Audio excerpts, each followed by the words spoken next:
Unmuted by Clark DesSoye. Sue, played by Kathy Breeden. Dawn, played by Marshal Fimann.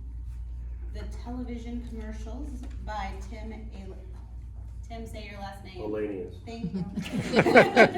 Directed by Paul Hough and narrated by myself, Keely Hundley.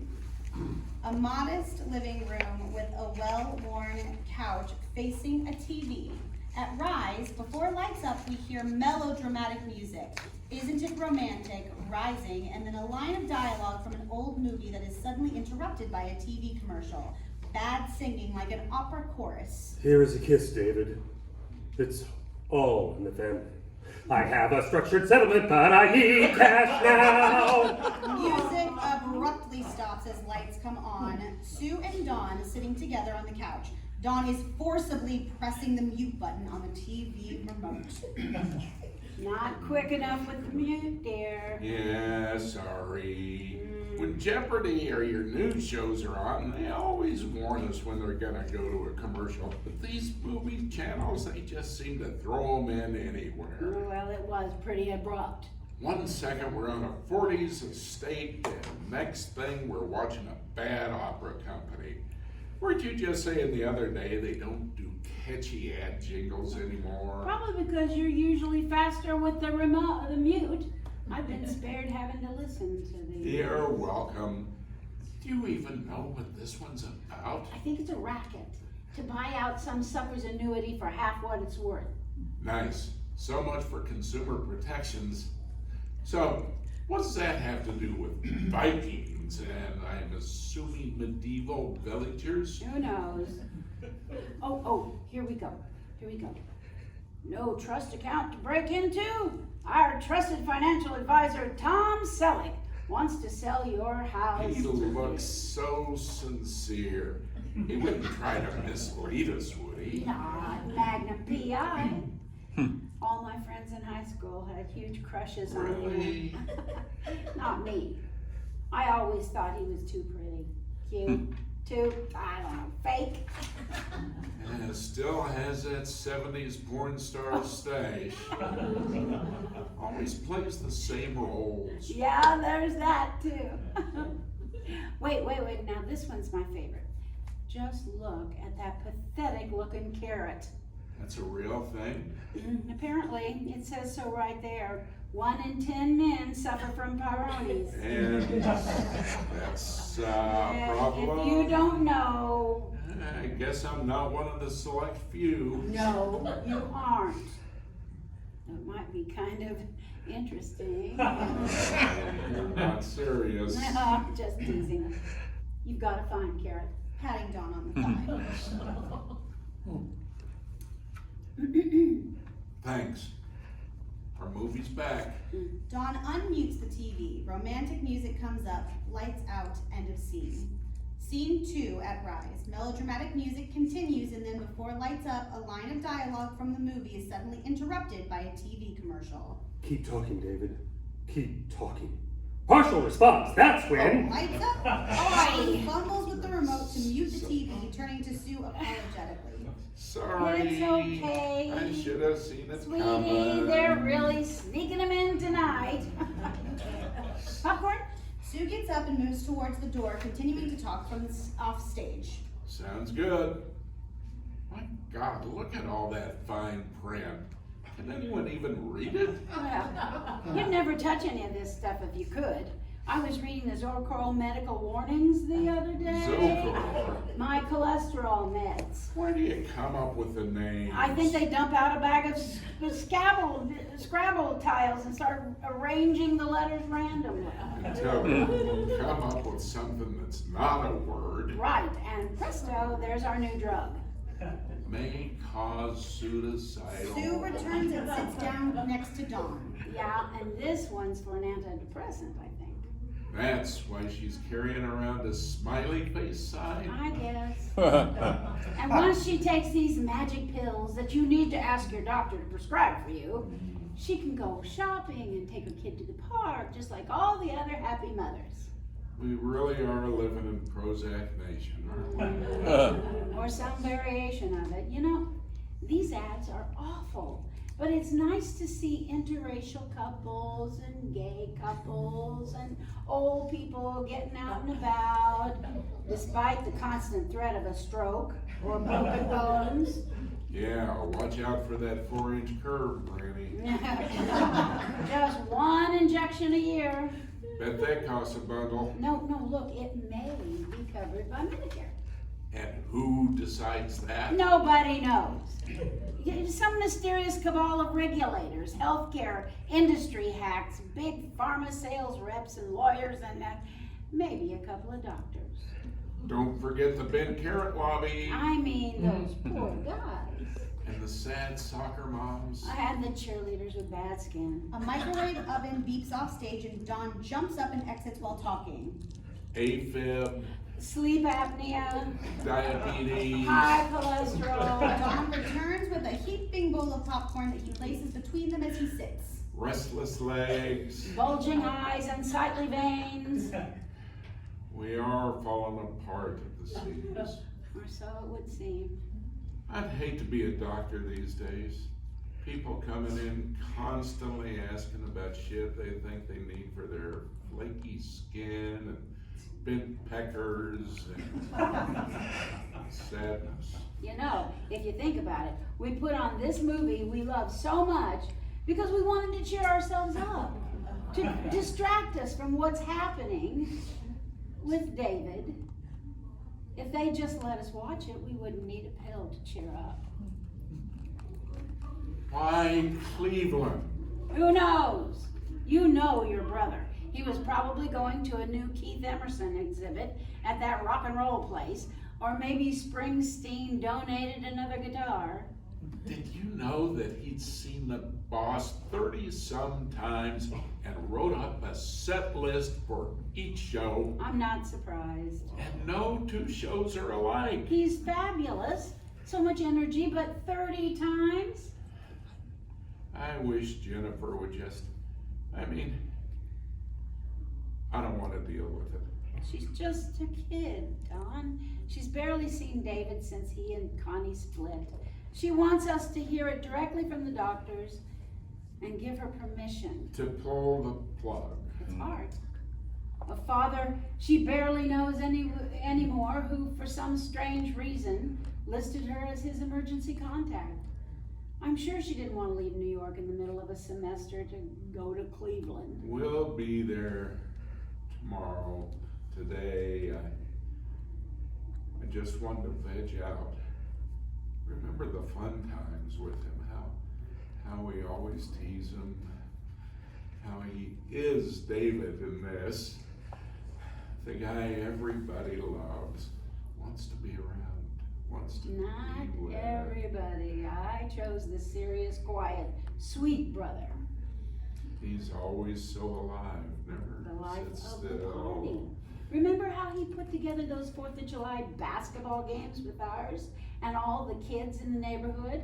How serious he was, keeping score. All with a whistle in one hand and a bottle of beer in the other one. Can't bear to see him helpless. Machines beeping, whispered conversations in the hallways. They're probably lining up recipients for his viable organs. We've and all things. signed the forms, Don. It's the right I thing. know, but We I need can't. she just lost her mother, and now It's so this. hard. I know. Dawn turns to Sue, mouthing thank you. She nods, placing her hand gently on his cheek, visibly wet with tears. Sue glances at the TV, then passes the remote to Dawn. He moves to unmute, then groans, leaving the sound off. Oh, it's, my God. Not the Vikings again. Lights out. End of play.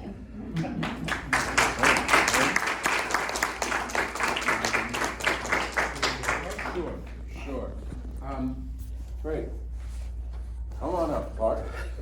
The seat of honor. Good. So, lovely, rich characters. Very sweet piece. I felt like I needed to know about David sooner, because for like roughly the first third of the play, if not more, I was like, okay, cute, fun, relatable, we get this, we know these people, maybe they're us, but what's at stake? You know, and even if there was some indication of what was at stake, even if you don't spell it out right at the beginning, I just, you know, I was saying to myself, why do I care? You know, I think that would really help to have some mention of David earlier. And then when we really get into the play about whether or not to pull the plug, I mean, that's, wow. I mean, that's needless to say. I mean, talk about upping the stakes. But I feel like we need to have at least some indication. I mean, it's the Marsha Norman thing I talked about on day one. When do we get to go home? You know, I feel like, and again, even if you're not blatant about it, for lack of a better word, I feel like we need some sense of that earlier. But, you know, as I said, very fun, very relatable, and we know these people. Great, Frank. So first of all, I agree everything you said, but I'm gonna a couple other things. I'm really happy to see a piece for two older actors.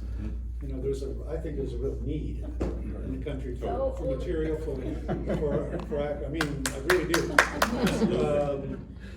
Because we are the audience. Go to any Lord theater, and most people are our age. You know, so there's a big need for that. Good language. You got a good ear for language, Clark. But I agree with what Luke was saying throughout. I mean, a couple notes I took, but it's a rubber band thing. How are we stretching the rubber band? Which is another way of saying, where are we going? Are we increasing dramatic tension? What's at stake?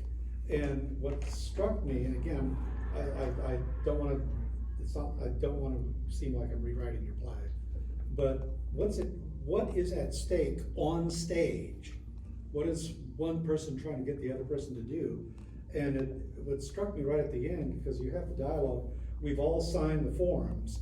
If everybody signed, like for whatever it is, organ donation or whatever it is, see, then there's no conflict.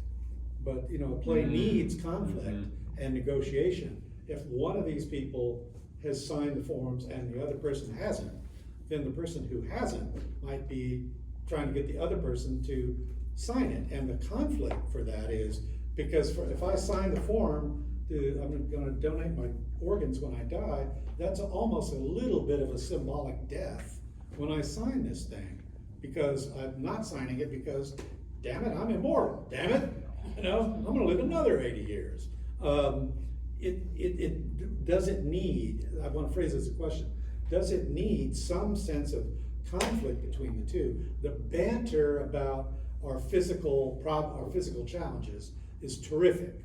The banter about what's on TV is terrific.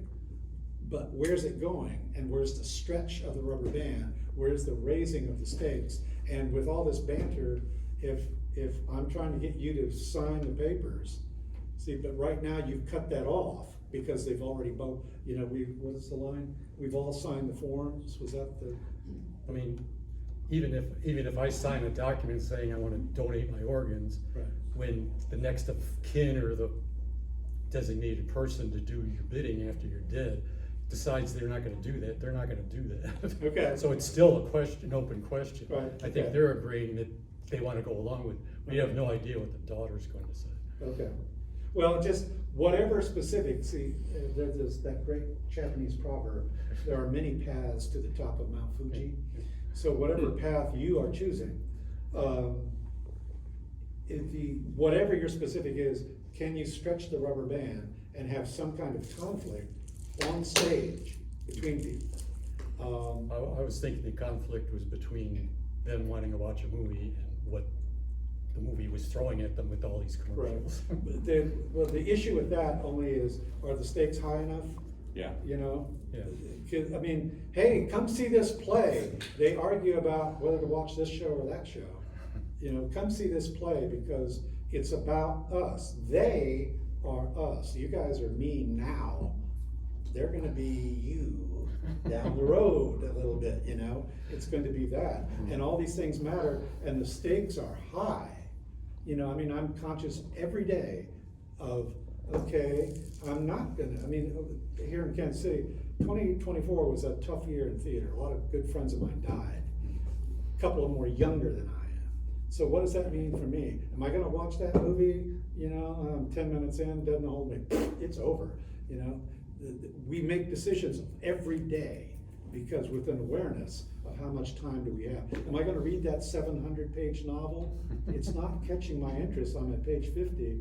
How much time does it take to read that? So those kinds of issues, I'm not saying put that stuff into play, but they are aware that tighten that, if this is an hourglass thing, sand through the hourglass. So the days of our lives, the sand is slipping through there, and what are you gonna do with your life? Clark, I think you kind of hit the nail on the head when you said they don't know if the child is going to sign the papers or not. I mean, for me, there's your conflict right there. And if that is sort of underlying, that's Chekhov's gun in a sense. Mm-hmm. I mean, that's like, it's like, well, are they going to sign that? I mean, is my brother going to be a vegetable for however long if they don't sign the papers, or what's going to happen if they don't agree to pull the plug? So then the whole bickering about the TV shows has subtext, and it's got more weight. And again, not trying to rewrite your play for you, but as I was listening to the bickering about the TV shows, I was saying to myself, is this subtext? Is there something else going on that we don't know? And then it impacts, then it's not just about the loud commercials, or the inappropriate commercials. If there's an underlying issue that they're both plagued with, for lack of a better word, then there are your stakes. Thank you. Okay, questions, comments, brickbats, love notes from the audience. Yes, quick. I thought the overlapping dialogue was really, really lovely. Mhm. And not everyone can write overlapping dialogue like really efficiently, and I think it worked. I still knew what was going on, and it was performed really well. So I thought that was really awesome. Anyone else? Hi. I love the specificity of it. I busted out laughing with the need cash now because I know that commercial and have it imprinted in my brain. So I love that specificity of it, and it immediately rooted me into the characters. And what I kept on wondering is how was I kind of wanted the movie to be connected to David somehow. I was looking for importance in that they want to watch this movie because it has something to do with David, and that it keeps getting interrupted. So I kind of wondered if that was in there, I think kind of talking about what has been spoken before about what Luke and Frank were saying, that wanting that connection of what was at stake. Because I saw the subtext of that, they're trying to have this like quiet moment of being able to put it out of their brains, and these commercials keep reminding them of their own mortality, and then brings up David. So it was almost, I wanted the flip side of the commercials represent that, what does the movie represent to them? Yeah. I was gonna say, and the movie did have the name David in it like 3 times, and so I think they were, because it did that was, and I think I might have give him a kiss, David, and all that, and so I think Actually, that's a question I'd like to ask you. That the movie that they're watching is Sabrina with Humphrey Bogart and William Holden and the parallel is his brother was the dynamic, flashy one that everybody gravitated towards in the movie, and that's why I gave him the same name. I did want to. Should that be clearer? Yeah, maybe I wanted that clarity of them discovering or them naming it that. That is why this movie. There's a way to bring that up. I did want to just real. Okay, over there. Sorry. Yes, sir. I love the banter about the commercials. You were talking about us. I mean, that was so good.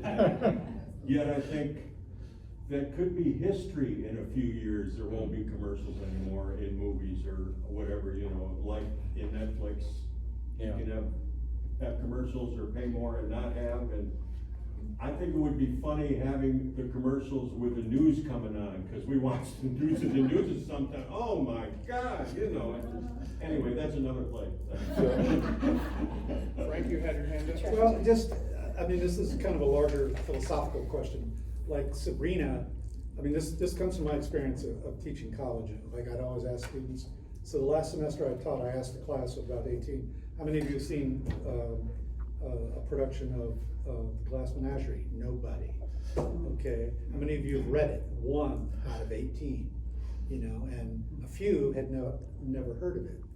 So if we're talking about Sabrina. Why are they in theater? Well, a larger question. But see, in my opinion, if your play hinges on whether people have seen Sabrina, get it, and then they can connect the dots, you're asking a lot. Yeah. The play is gonna live or not live based on these two characters and what do they want from each other, not from life, from each other. What's happening here? What's the push and pull on stage? You know, and whether that's, look, here's the form to sign for organ donation. Sign it. If you don't sign it, I'll never kiss you again. You know, I mean, even if you make that up, but see, it's right there, and life is happening right in front of us, and we get it, and the stakes are high. It takes a lot of words. Like, if you're going to describe Sabrina, it's going to take a lot of words to, you know, like, now help refresh me because a lot of people in the audience don't get it. So you're going to have a character say, you know, like in Sabrina, when so and so does such and such to so and so, then it takes a lot of words to get there. And if you're going to stay in that 10-minute time, you're burning a lot of time for what's exposition rather than. Well, she did refer to it a little bit by saying our David, not that David.